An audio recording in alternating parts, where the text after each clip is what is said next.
Candela is the SI unit of luminous intensity. Luminous intensity. यो optics तिर आउँछ physics को. Optics तिर आउँछ. Very good. Ampere पनि physics तिर आउँछ. Electricity and magnetism मा पढ्नु पर्छ. Ampere is the SI unit of current. Current. Electricity तिर पढ्छ. त्यसकै column into भन्नु त सरलाई column. Very nice. Electrical charge. Coulomb is the standard unit of charge, and the standard unit of amount of substance is mole. Mole. So mole le amount la express garcha. Amount भनेको quantity लाई express गर्छ. Chemistry मा हामीले quantity लाई mole को टर्ममा express गरिन्छ. Quantity लाई amount लाई मात्रा भनौँ न अझै नेपालीमा मात्रा. Matra, quantity. In chemistry, the quantity of a substance is expressed in terms of mole. त्यही भएर तिमीहरुलाई मोल को बारेमा पनि बेसिक कुराहरु थाहा छ. एकदम बेसिक कुराहरु थाहा छ है. जस्तै यिनीहरुलाई मैले एउटा सिम्पल कुरा सोध्ने. सिम्पल कुरा. है लुमेटार एउटा सिम्पल कुरा सोध्छु म पहिला.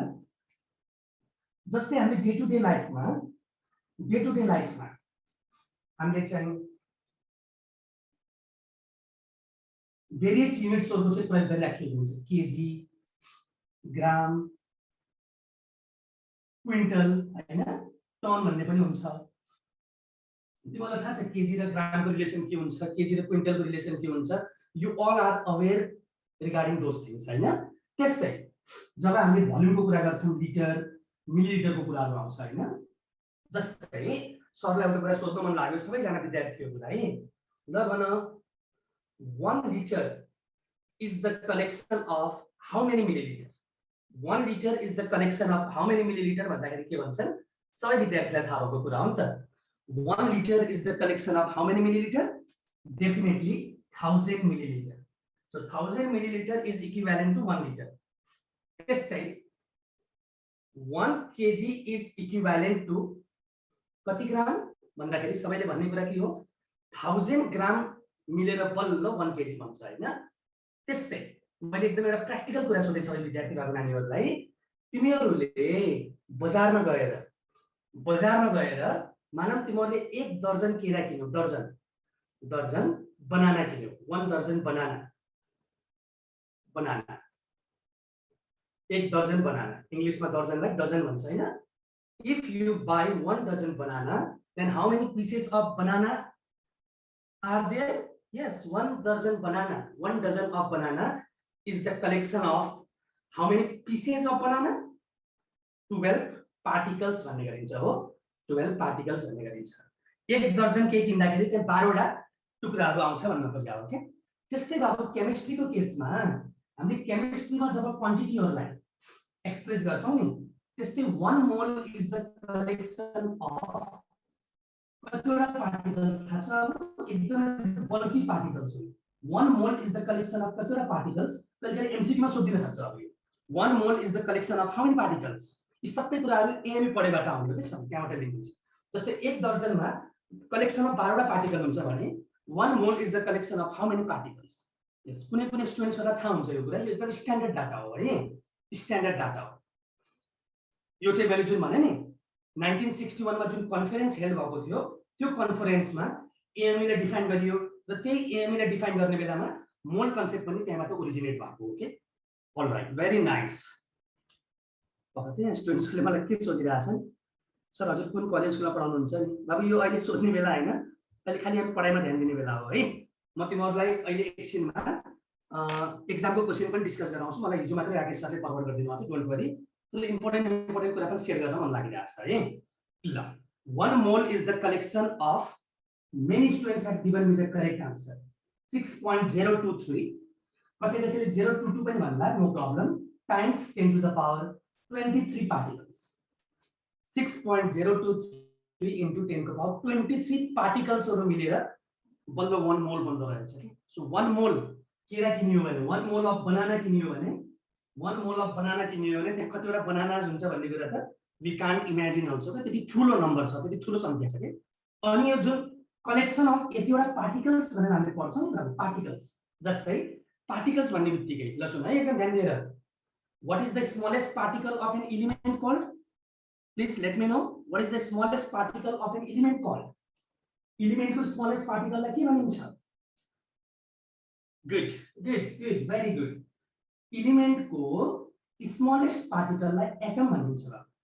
त्यसकै सरलाई भन what is the smallest particle of compound called? Compound को particle लाई के भनिन्छ? Good. Compound को particles लाई हामीले molecule भन्ने गरिन्छ हेर है. Molecules भन्ने गरिन्छ. Good. Element को tiny particles लाई atom. अझै atom भित्रको particles हरु त atom भित्रको particles हरु पनि मलाई थाहा छ. Electron, proton, neutron, all of them are particles. के element भित्रको particles लाई atom भनिन्छ. Atom भित्रको particles लाई electron, proton र neutron भन्ने गरिन्छ. भनेको subatomic particles or fundamental particles हैन. त्यस्तै मलाई अर्को पनि एउटा कुरा सोध्न मन लाग्यो what are the charged particles called? Charged particles पनि त हुन्छ नि जब कुनै एलिमेन्टले इलेक्ट्रोन लुज गर्छ वा गेन गर्छ त्यो चार्ज को पार्टिकल्स लाई के भन्ने गरिन्छ नि very good the charged particles are called very good the charged particles are called ions or you can say radicals. अब ions पनि दुई थरी हुन्छ पोजिटिभली चार्ज आयन र नेगेटिभली चार्ज आयन. Cations भनेको पोजिटिभली चार्ज आयन, एनाइन्स भनेको negatively charge ion. सरले किन यस्तो कुरा डिटेलमा तिमीहरुसँग ब्रिफिङ गर्दै हुनुहुन्छ भने हामीले जुन 1 mole is the collection of यतिवटा पार्टिकल्स भनिन्छ नि त्यो पार्टिकल्स भनेको एटम हुन सक्छ, त्यो पार्टिकल्स भनेको मोलिक्युल हुन सक्छ, त्यो पार्टिकल्स भनेको आयन्स हुन सक्छ के इट डिपेन्ड्स कस्तो सब्स्टेन्सको तिमीले चाहिँ मोल क्याल्कुलेट गर्दै छौ.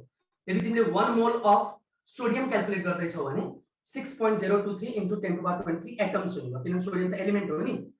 यदि तिमीले 1 mole of carbon dioxide gas calculate गर्दै छौ भने त्यहाँ पार्टिकल्स भनेको मोलिक्युल्स हुनेछ okay. It depends upon the substance which we are taking के. एलिमेन्ट छ भने त्यसको पार्टिकल्सलाई एटम भन्ने, कम्पाउन्ड छ भने त्यसको पार्टिकल्सलाई मोलिक्युल्स भन्ने. यदि कुनै चार्ज सब्स्टेन्सेस छ भने त्यसको पार्टिकल्सलाई आयन्स भन्ने. इज इट क्लियर बाबु नानीहरु? सबैले कुरा बुझिरहेछौ? मैले जुन यो एक्सप्लेनेसन गरे कुरा बुझ्यौ कि नै? Good. Yes, because we are discussing very important things.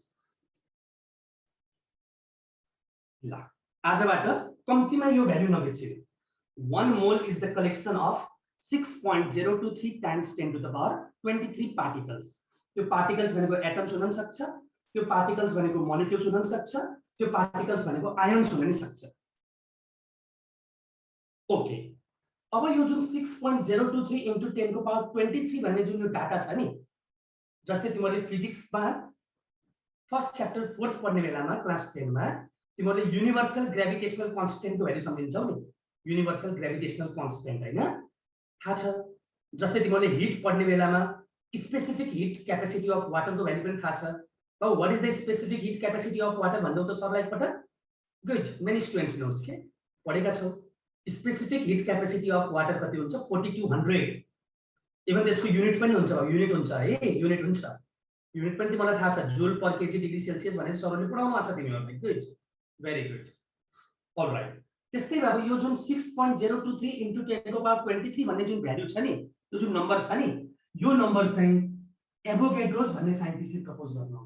त्यही भएर यो नम्बरलाई हामीले एभोगाड्रोस नम्बर पनि भन्ने गरिन्छ. अब तिमीहरुको माइन्डमा आउला यो एभोगाड्रो को हो त नि भने जस्तो पनि लाग्ला.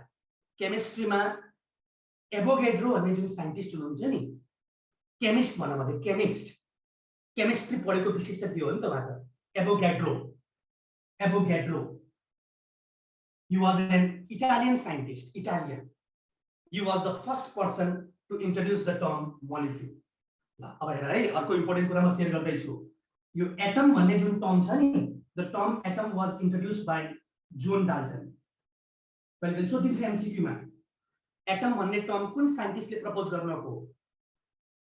John Dalton. मोलिक्युल भन्ने टर्म कसले इन्ट्रोड्युस गर्नुभएको भन्दाखेरि एभोगाड्रो.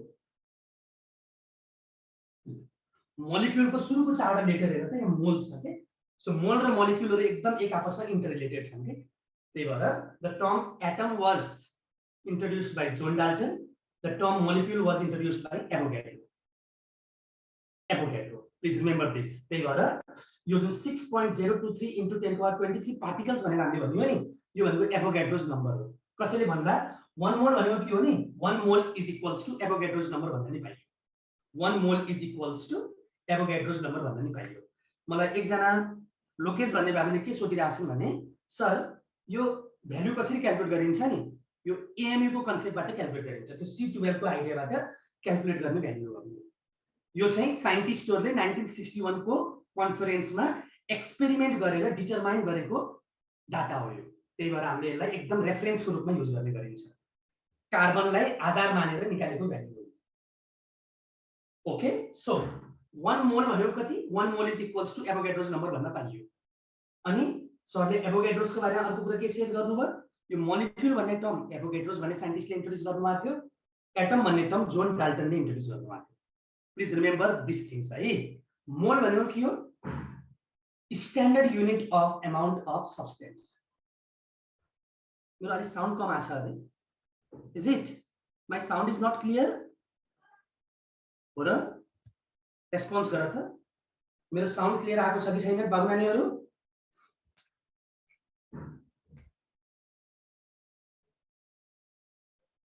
क्लियर आछ अलराइट अब कुनै कुनैमा नआउनुको कारण सायद नेटकै फल्ट होला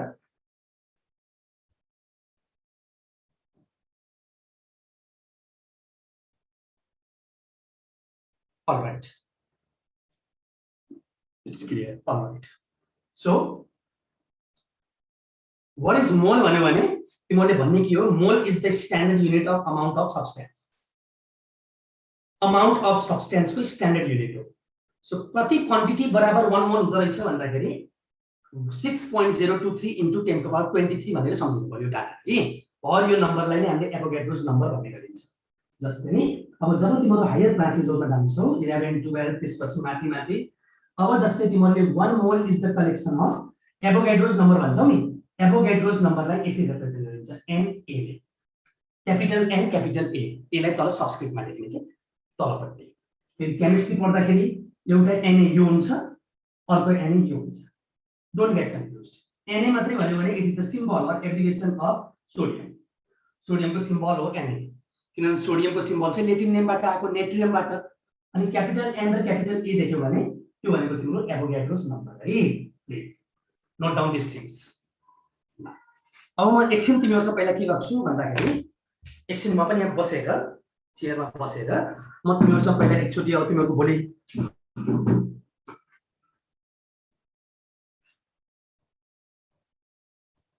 अब मोडल टेस्टहरु पनि छ so you might be worried as well त्यही भएर म तिमीहरुसँग पहिला अस्तिको क्वेशन्सको बारेमा थोरै डिस्कसन पनि गर्छु यस अब यहाँ मलाई एकजना बाबुले के सोध्नु भएको छ भने विकासले सब क्वेशन सोध्न पर्छ घरिघरि अनम्युट गर्न मिल्ने बनाउनु न बाबु यहाँ त अब मैले अनम्युट गर्न मिल्ने हो कि त्यहाँ एकचोटी तिमीले डाइरेक्टली अरु बेलामा चाहिँ अब आज त मैले सायद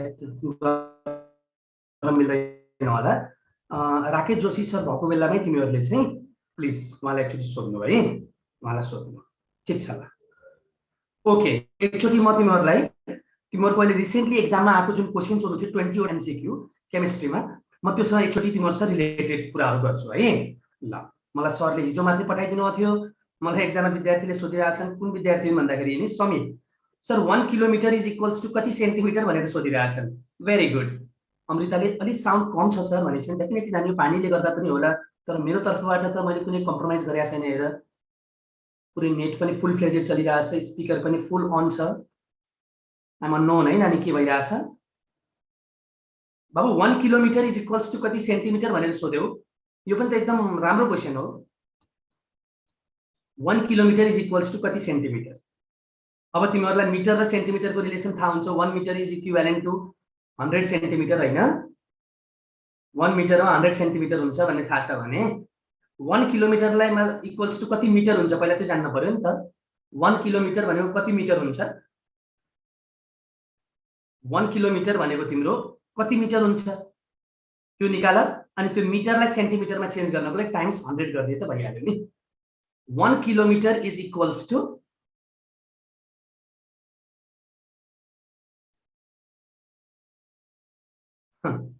ठीक छ यहाँ विद्यार्थीहरुको कुनै कुनैको एकदम राम्रो खालको कमेन्ट्सहरु पनि आउँछ ओके नो प्रब्लम ठिकै छ 1 किलोमिटर भनेको 1000 मिटर हुन्छ बाबु 1000 मिटरलाई फेरि सेन्टिमिटरमा चेन्ज गर्दाखेरि 100 ले मल्टिप्लाई गर्दियौ न, ठीक छ, 100 ले मल्टिप्लाई गर्दियौ, ट्याक्क तिम्रो 1 लाख सेन्टिमिटर हुन्छ। भेरी गुड, धेरै स्टुडेन्ट्सहरुले भनिसकेका छन् मलाई 1 लाख सेन्टिमिटर, 10 को पावर 5 सेन्टिमिटर हुन्छ है। अल राइट, ल अब म एकछिन तिमीहरुलाई सरले जुन मलाई क्वेशन सेन्ड गरिदिनु भएको थियो, म त्यो क्वेशन्स तिमीहरुलाई शेयरिङ गरेर पढाउँछु है, देखाउँछु, अनि म आन्सर पनि डिस्क्लोज गर्छु, डोन्ट वरी। मलाई सरले हिजो मात्रै क्वेशन सेन्ड गरिदिनु भएको थियो, पक्कै पनि तिमीहरुसँग त्यो क्वेशन्सको डिस्कसन गर्नको लागि भनेर पनि सेन्ड गरिदिनु भएको हो सरले। भोलिको पनि एक्जामहरुमा यस्तै यस्तै प्याटर्नको क्वेशन्सहरु आउँछ, एकदम एमसीक्यू रिलेटेडै हो तिमीले तयारी गर्ने अहिले।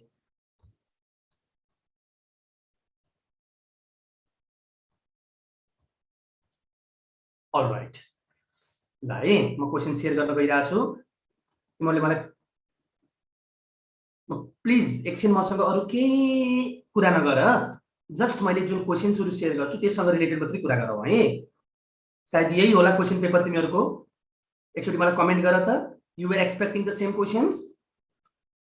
मलाई सरले हिजो नै सेन्ड गरिदिनु भएको यो क्वेशन।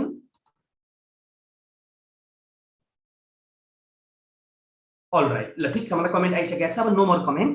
ल हेर है, म आन्सर पनि भन्दै जान्छु, कुनै ठाउँमा यदि चाहिन्छ भने म त्यसको लजिक सोर पनि शेयर गर्छु। बाबु नानीहरु, सबभन्दा पहिलो क्वेशन जुन छ नि, ल मैले थोरै स्क्रिनलाई अझै के गरे, जुम गरे।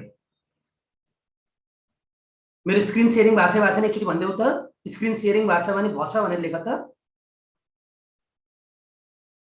भएको छ, अल राइट, ल first question is how many electrons are there in valence shell of calcium.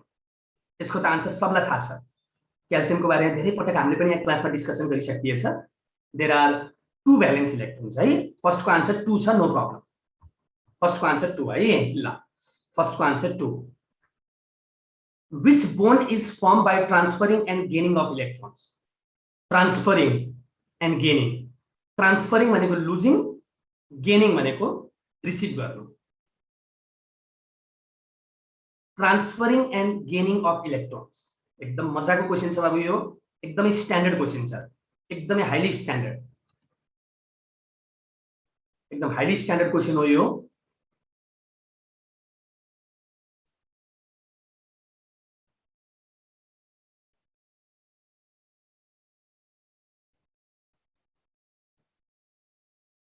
कुन बोन्ड फर्म हुन्छ by transferring and gaining of electrons. Gaining, transferring भनेको कसैले दिने भनेको लुज गर्ने, गेनिङ भनेको कसैले रिसिभ गर्ने। ल हेर है, तिमीलाई एउटा कुरा म शेयर गरिहाल्छु, म यसरी ओरली नै भनिदिन्छु अब तिमीहरुलाई। यो जुन तिम्रो कोभ्यालेन्ट बोन्ड हुन्छ नि बाबु, कोभ्यालेन्ट, यो चाहिँ प्योर शेयरिङबाट मात्रै बन्ने बोन्ड हो, इलेक्ट्रोन्सहरुको शेयरिङबाट बन्ने बोन्ड हो कोभ्यालेन्ट बोन्ड। इलेक्ट्रोन्सहरुको शेयरिङबाट बन्ने बोन्ड हो covalent bond. When electrons are shared between atoms, इलेक्ट्रोन्सहरुको शेयरिङ भयो भने, इलेक्ट्रोन शेयरिङ भयो भने त्यहाँबाट बन्ने बोन्डलाई भन्छ कोभ्यालेन्ट बोन्ड। डियर स्टुडेन्ट्स, अनि तिमीहरुको कोभ्यालेन्ट बोन्ड पछाडी यो जुन कोर्डिनेट भनेको छ नि, यो कोर्डिनेट भनेको पनि it is a special type of covalent bond. यो पनि के हो भन्दाखेरि शेयरिङकै कुरा आउँछ बाबु यहाँ। जस्तै तिम्रो कोभ्यालेन्ट बोन्डमा के हुन्छ, म्युचुअल शेयरिङ हुन्छ के, दुई जनाले बराबर, जस्तै हाइड्रोजन र क्लोरिन छ भने हाइड्रोजनले एउटा इलेक्ट्रोन दियो भने क्लोरिनले पनि एउटा दियो, म्युचुअल शेयरिङ इलेक्ट्रोन भयो भने कोभ्यालेन्ट। कोर्डिनेट भनेको one sided sharing, please note down this thing. Coordinate भनेको बाबु नानीहरु तिमीहरुको वन साइडेड शेयरिङ हो है, वन साइडेड शेयरिङ, एकतर्फी शेयरिङ भनिन्छ यसलाई। One sided sharing of electrons भयो भने त्यसलाई भन्छ कोर्डिनेट बोन्ड। कोभ्यालेन्ट भनेको mutual sharing of electrons, electron sharing mutually भयो भने है बाबु, म्युचुअली, म्युचुअल। यदि इलेक्ट्रोन शेयरिङ म्युचुअली भयो भने covalent, one sided sharing of electrons भयो भने कोर्डिनेट। इलेक्ट्रोभ्यालेन्ट भनेको आयनिक बोन्ड हो बाबु। तिम्रो आयनिक बोन्डमा के हुन्छ भने एउटाले लस गर्छ अर्कोले गेन गर्छ। So correct answer is definitely, without any doubt, your correct answer is covalent bond. Covalent bond, sorry electrovalent bond, यसलाई आयनिक बोन्ड पनि भनिन्छ है, यसमा शेयरिङ अफ इलेक्ट्रोन्स हुन्छ। सो कुन चाहिँ तिम्रो करेक्ट आन्सर भयो, option A, electrovalent bond. Electrovalent भन्ने नि हुन्छ, or you can say ionic bond, ionic bond है। All right, electrovalent or ionic bond is form by transferring and gaining of electrons. एकचोटि मैले कमेन्ट सेक्सनतिर जान्छु। डेफिनेटली सरले तिमीहरूलाई यहाँ अरू अप्सनको पनि हिन्ट्स दिनुभयो। कोभ्यालेन्ट भनेको म्युचुअली सेयरिङ अफ इलेक्ट्रोन्स हो, कोअर्डिनेट भनेको one sided sharing of electrons है। ल मैले जुन यो स्टार स्टार राखेको छु नि, यो this is the correct answer. Question number 3 मा के क्वेसन सोधिएको रहेछ भन्दाखेरि तिमीहरूलाई क्वेसन नम्बर 3 मा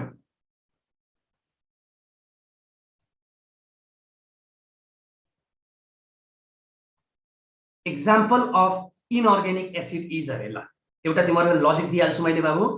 अर्ग्यानिक र इनअर्गेनिक एसिड कसरी बुझिन्छ भन्दाखेरि बाबु नानीहरू, अर्ग्यानिक र इनअर्गेनिक कसरी बुझिन्छ भने जति पनि म्याक्सिमम अराउन्ड 99% कार्बन कन्टेनिङ एसिड्सहरु हुन्छ नि, कार्बन भएको एसिड्सहरु, तिनीहरु भनेको अर्ग्यानिक एसिडमा पर्छ बाबु। अर्ग्यानिक जस्तै यो साइट्रिक एसिड भनेर सुनेका छौ नि, साइट्रिक स्पेलिङ रङ भएको छ यहाँ, CITRIC हो। अब यो साइट्रिक भनेको चाहिँ लाइक यो भिटामिन सी अमिलो पदार्थहरुमा पाइने एसिड हो के, अमिलो। टार्टरिक एसिड भनेको हाम्रो टमाटरहरुमा पाइने एसिड हो। एसिटिक एसिड भनेको तिम्रो भिनेगरमा पाइने एसिड हो, यो पनि अमिलो हुन्छ बाबु। Acetic, tartaric and citric acid are organic acid, hydrochloric acid is inorganic acid. बाबु तिमीले इनअर्ग्यानिक एसिडमा तीनटा एक्जाम्पल एकदम सम्झिने, HCl, H2SO4 र HNO3। HCl,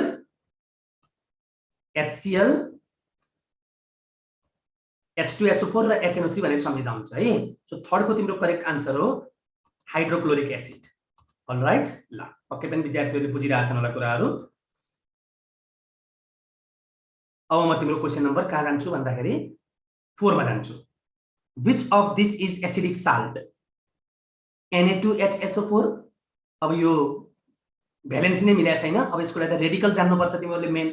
अप्सन ए चाहिँ अलिकति फर्मुला इनकरेक्ट छ। अप्सन बी भनेको NaHSO4, option C NaCl, option D Na2SO4। ल भन कुन चाहिँ करेक्ट हो जस्तो लाग्छ नि बाबु तिमीहरूलाई? करेक्ट कुन चाहिँ हो जस्तो लाग्छ? ल यिनीहरूको म ओपिनियन दिन्छु है पहिला, यिनीहरूलाई कुन करेक्ट हो जस्तो लाग्छ? अब यहाँ चाहिँ एकदमै भेरिएसन आउँछ कन्सेप्टको, एकदमै भेरिएसन आउँछ।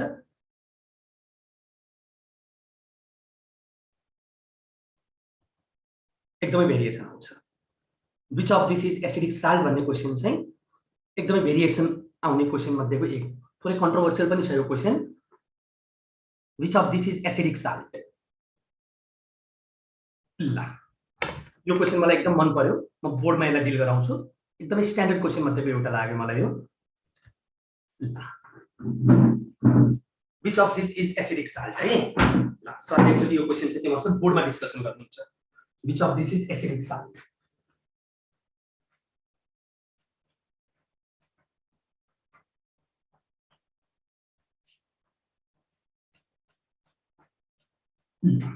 बाबु नानीहरू, हामी सबै विद्यार्थीहरूलाई के थाहा छ भने एसिड र बेसको कम्पोजिसनबाट, एसिड र बेसको रिएक्सनबाट we all know what is formed, salt and water are formed. Such reaction is called acid base reaction, or you used to say neutralization reaction. Neutralization reaction लाई हामीले acid base reaction पनि भन्ने गर्छौं हो। ल है म क्वेशन नम्बर 4 को लागि तिमीसँग थोरै लजिक सेट गरिरहेको छु। क्वेशन नम्बर 4 को लागि एसिड र बेस रिएक्ट भएर तिम्रो साल्ट र वाटर बन्ने गर्छ।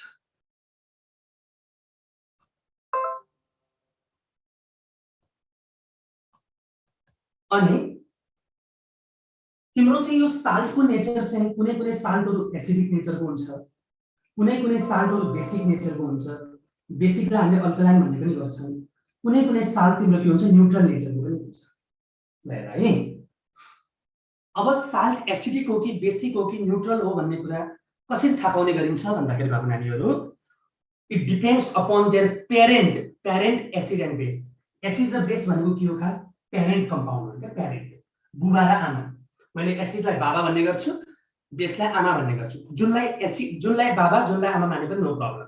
सो बाबा र आमाको रिएक्सनबाट छोराछोरी जन्मिए। सो साल्ट भनेको छोराछोरी अफ एसिड एन्ड बेस भनेर बुझ्ने हो कि। सो साल्टको नेचर एसिडिक हो कि बेसिक हो कि न्यूट्रल हो भन्ने कुरा it depends upon their parents.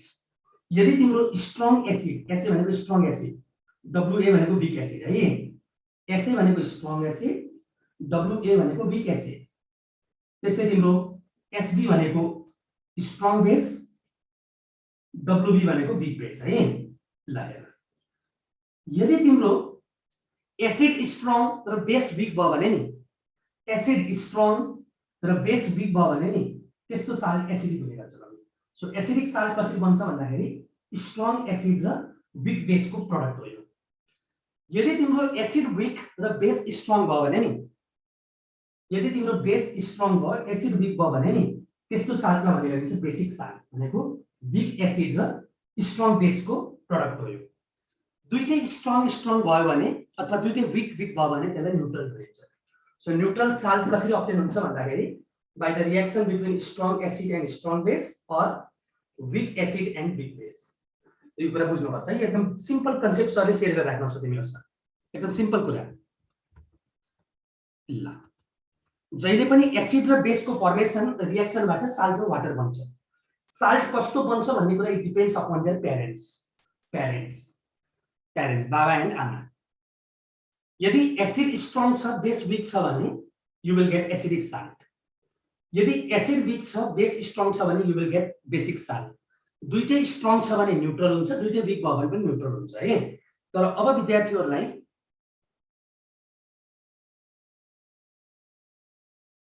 मलाई मनीष पौडेलले बाबु कता क्वेशन सोधेको, अप्टिक्स तिरको क्वेशन मलाई किन सोध्नु पर्यो र बाबु?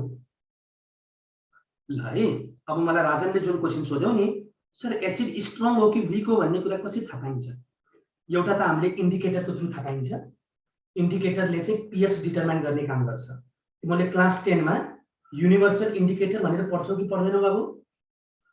युनिभर्सल इन्डिकेटर भन्ने टर्म सुनेका छौ? युनिभर्सल इन्डिकेटर, यस डेफिनेटली है। मैले कुनै एकदम नयाँ दुनिया दिवाना कुरा गर्दिन हैन, जुन तिमीले स्कुल लेभलमा पढेका हुन्छौ नि त्यही कन्सेप्टलाई मैले के गर्छु अलिकति ब्रोड बनाउँछु के बाबु है। ल डेफिनेटली अब एसिड स्ट्रङ हो कि वीक हो, बेस स्ट्रङ हो कि वीक हो भन्ने कुरा चाहिँ हामी कसरी थाहा पाउने गरिन्छ भन्दाखेरि एक्सपेरिमेन्टल गरेर थाहा पाउने हो भने युनिभर्सल इन्डिकेटरले थाहा पाउने गर्छ। अब इन्डिकेटर भनेको त के हो भन्दाखेरि त्यस्तो chemical सब्स्टेन्सेस which helps to determine whether the substance is acid base or salt। Indicator त तिमीले सबैले बुझेका छौ। इन्डिकेटरले सब्स्टेन्स एसिड हो कि बेस हो कि साल्ट हो भनेर छुट्याउँछ। त्यस्तै इन्डिकेटरमा तिमीले पढ्ने गर्छौ लिटमस पेपर, रातो litmus paper, blue litmus paper भन्ने सुनेका छौ नि। त्यस्तै फेनोल्फथ्यालिन भन्ने पनि सुनेका छौ, फेनोल्फथ्यालिन। त्यस्तै मिथाइल ओरेन्ज भन्ने पनि सुनेका छौ। Very good. त्यस्तै अब युनिभर्सल इन्डिकेटर चाहिँ इन्डिकेटर भन्दा अलिकति सुपिरियर हुन्छ। सुपिरियर भनेको अलिकति यो हाई क्लास हुन्छ बाबु, टप क्लास हुन्छ। यो कुन सेन्समा टप क्लास हुन्छ भने यसले दुईवटा काम गर्छ बाबु, यसले दुईवटा काम गर्छ। के गर्छ भन्दाखेरि एउटा नेचर छुट्याउने काम गर्छ। नेचर भनेको एसिड हो कि बेस हो कि साल्ट हो। एट द मेन टाइम यसले के पनि थाहा पाउँछ भने त्यो कम्पाउन्डको स्ट्रेन्थ पनि थाहा पाउँछ। स्ट्रेन्थ क्षमता स्ट्रङ हो कि वीक हो भनेर क्षमता थाहा पाउँछ। कुनै पनि केमिकलको स्ट्रेन्थ थाहा पाउनको लागि we use to calculate their pH. Is their pH in class 10 or not right now? तिमीहरुको पीएच भन्ने टर्म छैन नि स्कुल लेभलमा। पहिला हामीले पढाउने बेला थोरै भनिन्थ्यो पीएच को बारेमा पनि। यस, कतै पीएच को बारे सुन्यो होला नि। यिनीहरुलाई ब्लड को पीएच यति हुन्छ, एसिड रेन को पीएच यति हुन्छ, युरिन को पीएच यति हुन्छ भन्ने कुरा त पढाउने गरिन्छ। अब ब्लड को पीएच पनि पढाउने गरिन्छ। हामी सर्कुलेटरी सिस्टम पढाउने बेलामा युरिन को पीएच भनिन्छ। अनि पीएच भ्यालु 7 भयो भने दैट इज न्यूट्रल, 7 भन्दा कम भयो भने एसिडिक, 7 भन्दा माथि भयो भने बेसिक भनेर पढाउने गरिन्छ नि। हो डेफिनेटली। सो युनिभर्सल इन्डिकेटरले दुईवटा काम गर्छ। एउटा नेचर थाहा पाउँछ र एउटा केमिकलको स्ट्रेन्थ थाहा पाउँछ। स्ट्रेन्थ भनेको क्षमता। अब एसिडको केसमा के हुन्छ? एसिडको केसमा पीएच भ्यालु लेसर देन 7 हुन्छ हो। बेसको केसमा के हुन्छ? पीएच भ्यालु ग्रेटर देन 7 हुन्छ। अनि तिम्रो न्यूट्रल सब्स्टेन्स साल्टमा भनौं न, साल्टमा त्यो पनि न्यूट्रल साल्टहरुमा पीएच चाहिँ ट्याक्कै कति हुन्छ? 7 हुन्छ। 7 हुन्छ है। ल यो कुरा त तिमीलाई थाहा नै छ। ओके, सो अब तिम्रो स्ट्रङ एसिड र वीक एसिड कसरी छुट्टिन्छ भन्दाखेरि यदि तिम्रो 7 भन्दा एकदम सानो आएको छ pH भ्यालु, जस्तै 1, 1.2, 2 जस्तो आएको छ भने त्यो स्ट्रङ एसिड हुन्छ के। अनि नियरली इक्वल टु 7 जस्तो भयो भने 5, 6, 7 भयो भने त्यो वीक एसिड भनेर चिनिन्छ के। भनेपछि एसिडको केसमा जति pH भ्यालु कम हुन्छ नि त्यो स्ट्रङ्गर एसिड भनेर चिनिन्छ। स्ट्रङ्गर एसिडमा pH के हुन्छ, कम हुन्छ, एकदमै कम के। वीक एसिडमा के हुन्छ, pH अलिकति बढी हुन्छ के, pH अलिकति बढी हुन्छ है। यस्ता कुरा बुझ्नुपर्छ।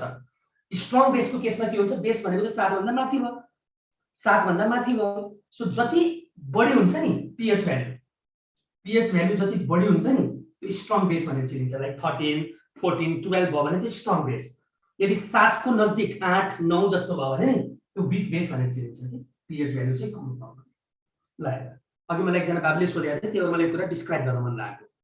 अब यो भित्रको पनि धेरै डेप्थ छ के, तर मैले स्टुडेन्ट्सहरुलाई जहिले पनि 11 12 मा पढाउने बेलामा एउटा सिम्पल टेक्निक्स के शेयर गर्छु भने बाबु नानीहरु, सिम्पल टेक्निक्स के, त्यो टेक्निक्स मैले पनि तिमीलाई भन्छु हेर है। सिम्पल टेक्निक्स के हो भन्छ भने कुनै पनि एसिड स्ट्रङ एसिड हो कि वीक एसिड हो भनेर थाहा पाउनको लागि एउटा सजिलो एक्जाम्पल छ।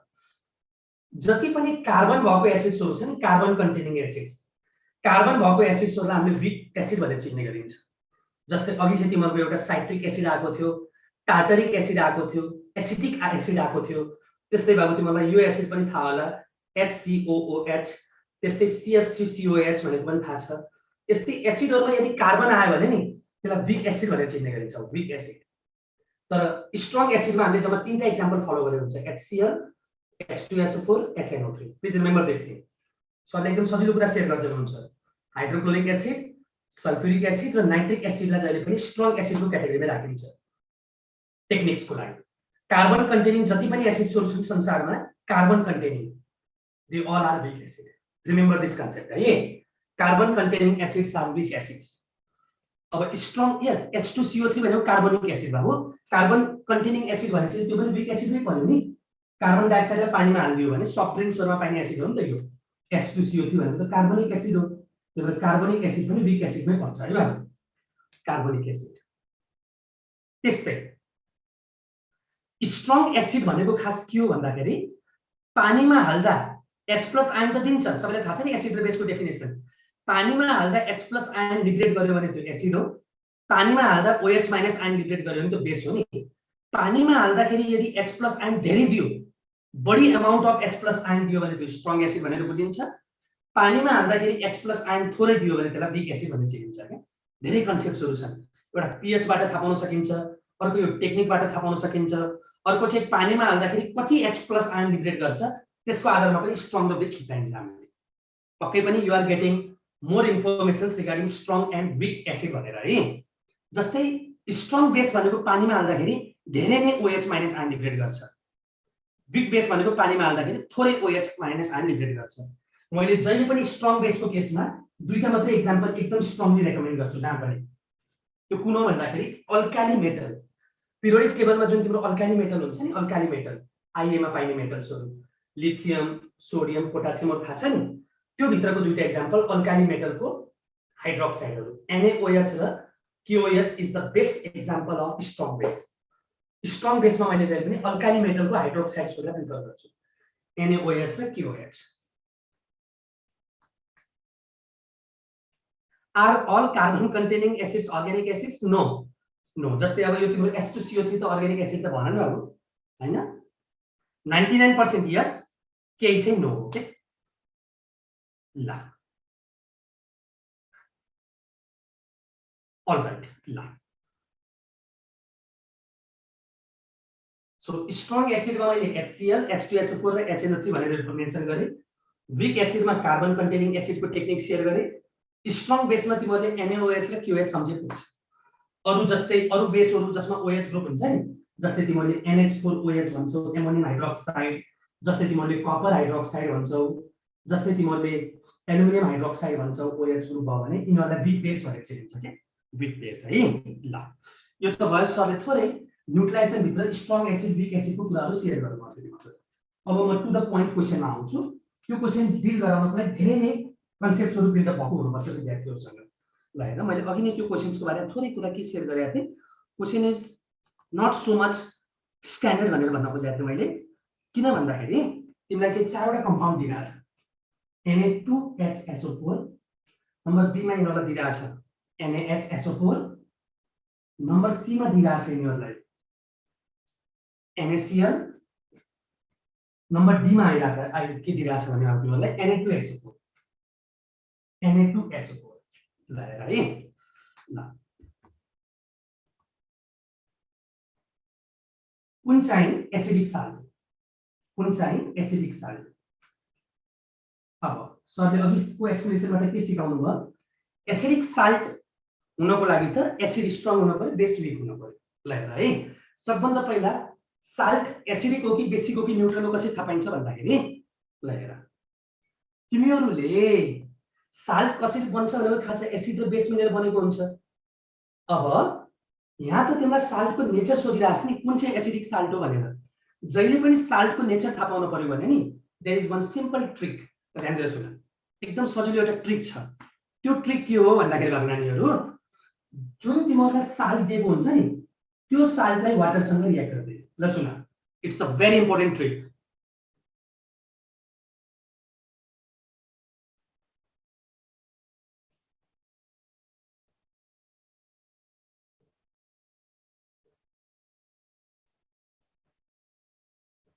अलराइट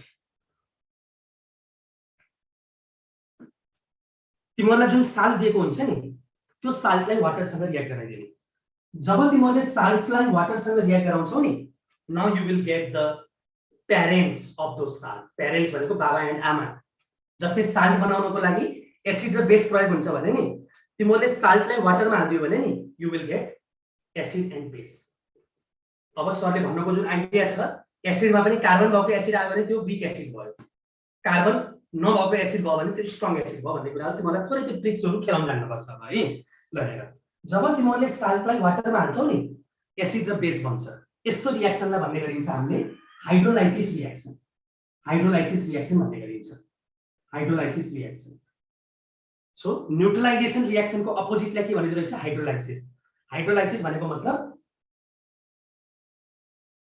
वाटर इन्भल्भ भएको भएर हाइड्रोलाइसिस भनेको sir acid base reaction is a reversible reaction Biplav पौडेलले बहुत राम्रो कुरा सोध्यो यो जुन एसिड र बेसको रिएक्सन हुन्छ त्यो रिभर्सिबल रिएक्सन हो त कुनै कुनै हो कुनै कुनै हैन ल अब यो चाहिँ तिमीलाई 11 र 12 मा पढाइन्छ some of the acid base reactions are reversible whereas some of them are irreversible Biplav is it clear कुनै कुनै रिभर्सिबल हुन् कुनै कुनै इरिभर्सिबल मैले 50-50 भने तिम्रो माइन्डमा एउटा क्वेशन के आउँछ भने सर कस्तो रिभर्सिबल कस्तो इरिभर्सिबल त नि त्यो पनि बिस्तारै बुझ्दै जाने कुरा हो एकैचोटी आत्तिर हुँदैन है सो एसिड र बेस रिएक्ट भएपछि साल्ट र वाटर बन्छ त्यसलाई हामीले एसिड बेस र न्यूट्रलाइजेसन रिएक्सन भन्ने गरिन्छ फेरि साल्टलाई वाटरसँग ट्रिट गर्यो भने त्यो हाइड्रोलाइसिस रिएक्सन हो फेरि एसिड र बेस नै बन्छ अलराइट अब हेर है म सबभन्दा पहिला त कुन साल्ट लिन्छु भन्दाखेरि यो जुन Na2HSO4 छ नि यो HSO4 भनेको सबैलाई थाहा छ अस्ति मैले रेडिकल पढाएको थिए यसलाई भन्छ बाइसल्फेट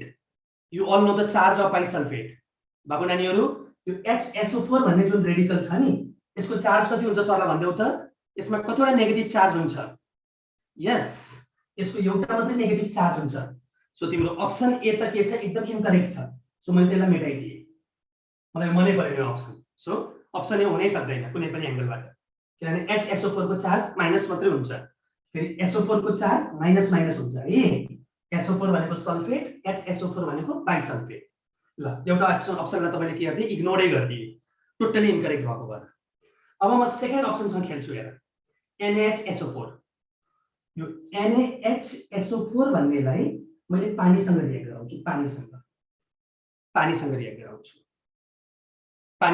गराउँछु है के बन्ला what will be the product any gases के बन्ला ल है नलाई यो ट्याक्कै यहाँ भन्न अलि गाह्रो भइरहेछ मैले कुरा बुझिरहेको छु ल मैले NaHSO4 को सट्टा पहिला NaCl गर्यो भने नि तिमीले एकदम मजाले कुरा गर्छौ हेर है NaCl लाई मैले पानीमा रिएक्ट गराइदिए जहिले पनि हाइड्रोलाइसिस रिएक्सन गर्दाखेरि हामीले साल्टको नेचर थाहा पाउने गरिन्छ बाबु नानीहरु एकदमै ध्यान दिएर मन लाएर सुन जहिले पनि हामीले हाइड्रोलाइसिस रिएक्सन गर्छौ नि we can determine the nature of salt whether it is acidic or basic है ल हेर यो NaCl भन्ने जुन साल्ट छ नि यो साल्टमा Cl भनेको त नेगेटिभली चार्ज रेडिकल हो Na भनेको पोजिटिभली चार्ज रेडिकल यसमा कुनै डाउट छैन अनि वाटरमा जहिले पनि यस्तो प्याटर्नमा लेख्नु HOH HOH H भनेको positively charge hydrogen ion OH भनेको नेगेटिभली चार्ज हाइड्रोक्सिल आयन ल हेर एउटाको पोजिटिभ गरेर अर्कोको नेगेटिभ छ कम्बाइन गर्ने हो के और यो Na+ गरेर पानीको OH- सँग कम्बाइन हुन्छ के बन्छ NaOH यो भनेको बेस भयो अनि Cl- गरेर H+ सँग कम्बाइन हुन्छ सो के बन्छ HCl हाइड्रोक्लोरिक एसिड बन्छ अहिले भर्खरै सरले शेयर गर्नु थियो कार्बन कन्टेनिङ एसिडलाई ब्रिक भनिन्छ तर HCl त हाइड्रोक्लोरिक एसिड हो यो स्ट्रङ एसिड हो NaOH भनेको त कुरै नगरौँ अल्काली मेटलको हाइड्रोक्साइड हो नि सो यो भयो यो स्ट्रङ बेस भयो सो NaCl लाई पानीमा हाल्दाखेरि स्ट्रङ एसिड र स्ट्रङ बेस जन्मियो त्यही भएर NaCl कस्तो साल्ट हो भन्दाखेरि it is totally neutral salt मान्छे अप्सन सी पनि कुनै हालतमा आन्सर हैन हाम्रो अब हाम्रो आन्सर चाहिँ अप्सन बी र अप्सन डी मा एउटा 100% हो अप्सन बी र अप्सन डी मा 100% एउटा हो तिमीलाई लाग्ला एउटा क्वेशनको लागि सरले कति धेरै कुरा पढाउनको भन्ने लाग्ला तर यो भित्रको मेकानिजम त धेरै डेप्थ छ नि त धेरै डेप्थ छ नि त त्यही भएर त्यसको लजिक्स मैले चाहिँ तिमीलाई शेयर गरिरहेको छु के त्यही भएर मैले त्यसको लजिक शेयर गरिरहेको छु है अब डेफिनेटली आन्सर कि बी र डी मा एउटा 100% हो ल हेर है अब मैले बी र डी को एकचोटी माथि गर्छु किनभने एक्जाममा अरु कम्पाउन्डको पनि तिमीलाई एसिडिक हो कि बेसिक हो भनेर सोध्यो भने you can implement the same technique you can implement the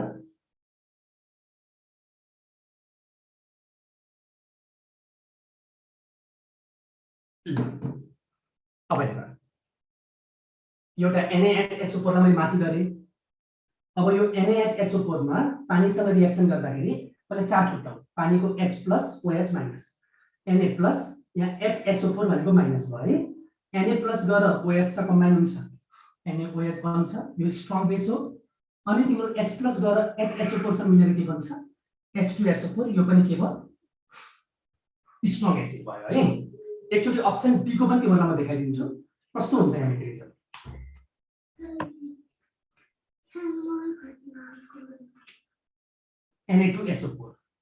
Na2SO4 लाई वाटरसँग एड गरौँ अब पानीको H+ OH- Na2SO4 मा SO4- Na+. अब यहाँ सोडियम दुईटा छ हामी त एउटा सोडियमको चार्ज प्लस लेख्या हो नि त दुईटा सोडियम छ त्यहाँ है अब यहाँ पनि के हुन्छ Na+ र OH- मिलेर NaOH चाहिँ बन्छ यो पनि स्ट्रङ बेसै हो अनि H+ र SO4- मिलेर के बन्छ यहाँ H2SO4 बन्छ यो पनि स्ट्रङ एसिड हो है क्वेशन कस्तो कम्प्लिकेटेड लेभलमा गएर फसेको छ भने NaHSO4 भन्ने साल्टलाई हाइड्रोलाइसिस गर्दाखेरि पनि त्यही प्रोडक्ट बनाएको छ Na2SO4 लाई H2O सँग एड गर्दाखेरि पनि त्यही प्रोडक्ट बनाएको छ त्यही प्रोडक्ट बनाएको छ है यहाँ पकड डेली प्रब्लम हुन्छ ल अब यसमा आन्सर कसरी प्रिफर गर्ने भन्दाखेरि one very simple clue दुईटै रिएक्सनको प्रोडक्ट एउटै छ दुईटै रिएक्सनको प्रोडक्ट के छ सेम छ तर अब यो दुईटाबाट पनि हामीले के बुझ्न सकिन्छ भन्दाखेरि तिम्रो चाहिँ अब यसो एकचोटी हेर त यो NaHSO4 साल्ट बनाउँदा र Na2SO4 साल्ट बनाउँदाखेरि कुन एसिड र कुन बेस प्रयोग भयो नि दुईटैमा NaOH र H2SO4 युज हुन्छ हेर है यसमा पनि NaOH र H2SO4 युज भयो तल पनि तिम्रो के भएको छ NaOH र H2SO4 युज भयो तर फरक के भयो थाहा छ माथि जब साल्ट बन्थ्यो नि और यो सोडियमले के गर्यो भने H लाई पार्शियल डिस्प्लेसमेन्ट मात्रै गर्यो partial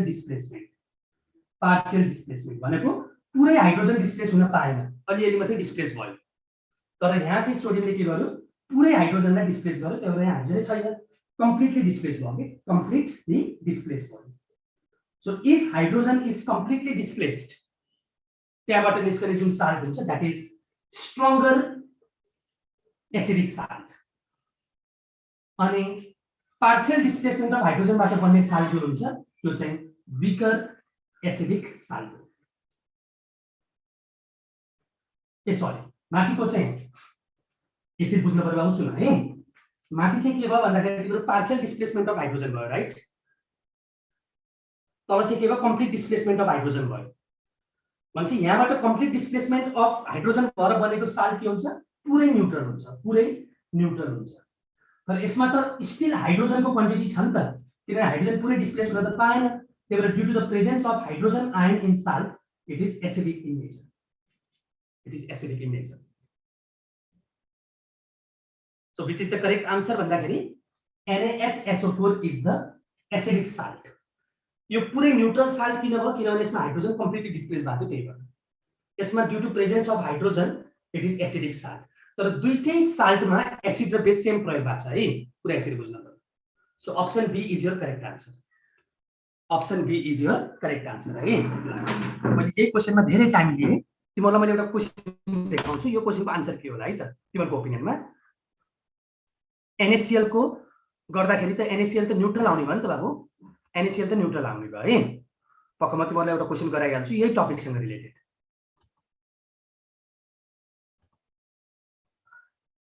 Okay, question goes like this.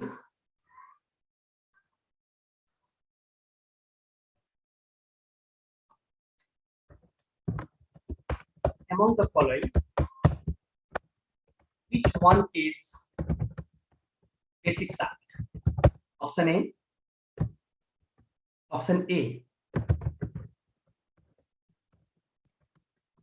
Na2CO3. Option B,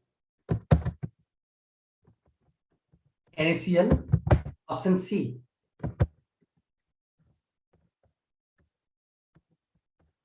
Na2SO4. Option B, NaHCO3. बता।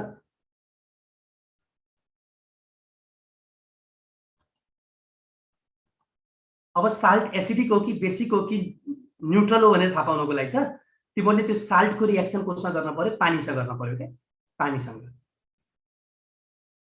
ल अहिले भर्खरै सरले गराइसक्नु छ तिमीहरूलाई, भर्खरै सरले तिमीहरूलाई गराइसक्नु छ एउटा कुरा के भन्दाखेरि तिमीहरूलाई मैले Na2CO3 को बारेमा त राम्रो डिस्क्रिप्सन मिन्स NaCl को बारेमा त राम्रो डिस्क्रिप्सन गरे नि।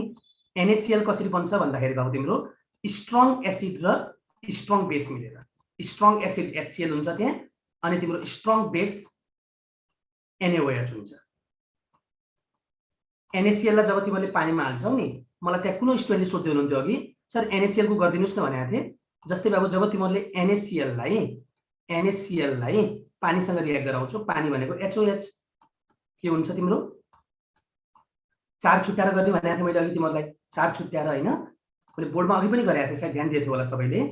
अब यहाँ के हुन्छ Na भनेको त पोजिटिभली चार्ज रेडिकल हो, Cl भनेको त नेगेटिभली चार्ज, पानीको H+ हुन्छ, OH- हुन्छ। अब तिम्रो काम कसरी गरिन्छ भन्दाखेरि एउटाको प्लसले गएर अर्कोसँग कम्बिनेसन गर्ने हो के, Na+ ले गएर OH- आयनसँग कम्बिनेसन गरेर NaOH बनाउँछ। यो भनेको स्ट्रङ बेस हो, तिम्रो स्ट्रङ बेस हो। त्यस्तै बाबु H र Cl मिलेर HCl बन्छ नि, भने दुईटै स्ट्रङ भयो भने तिम्रो साल्टको नेचर न्यूट्रल रहेछ भनेर बुझ्न पर्यो, ठीक छ। So NaCl is not the correct answer, NaCl is not the correct answer.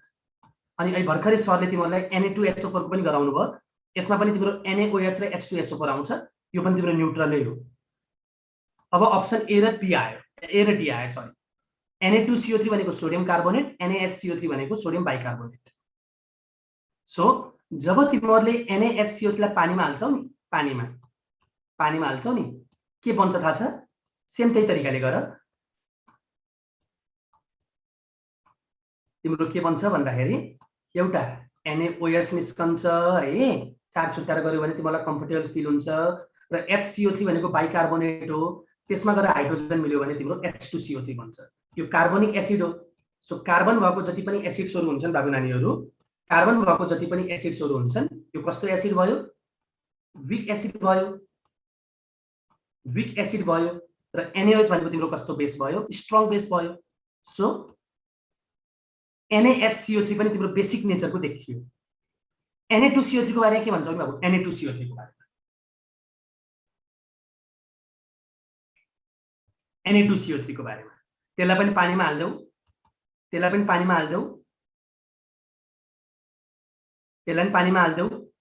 Na2CO3 लाई पानीमा हाल्यो भने NaOH र H2CO3 नै निस्कन्छ, फेरि NaOH र H2CO3 नै निस्किन्छ।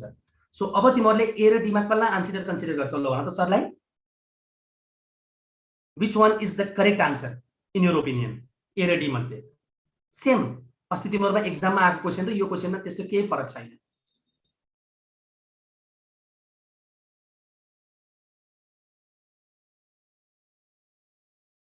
यस definitely now I will go with this point मतलब एक दुईजना बाबुहरूले भने यहाँ अब तिम्रो NaHCO3 मा त प्रेजेन्स अफ हाइड्रोजन पनि छ नि सो यसले चाहिँ के गर्छ H+ आयन लिबरेट गर्न पनि सक्छ त्यही भएर NaHCO3 को जुन नेचर हुन्छ नि त्यो हल्का के हुन सक्छ एसिडिक पनि हुन सक्छ due to presence of hydrogen तर Na2CO3 मा त no hydrogen so this is the appropriate answer के Na2CO3 सो आजबाट बाबु नानीहरू यो कुरा सम्झिनु कुनै पनि साल्टलाई पानीमा हाल्यो भने त्यहाँबाट एसिड र बेस बन्छ र एसिड र बेसको नेचर हेरेर हामीले थाहा पाउन सकिन्छ whether the given chemical is acidic, basic or neutral salt भनेर मैले तिमीहरूलाई यही क्वेशनहरु फोर्थमा धेरै टाइम स्पेन्ड गरे in my next classes I am going to deal with other questions as well है ल आजलाई मैले क्लास यही अफ गर्छु थ्यांक यू भेरी मच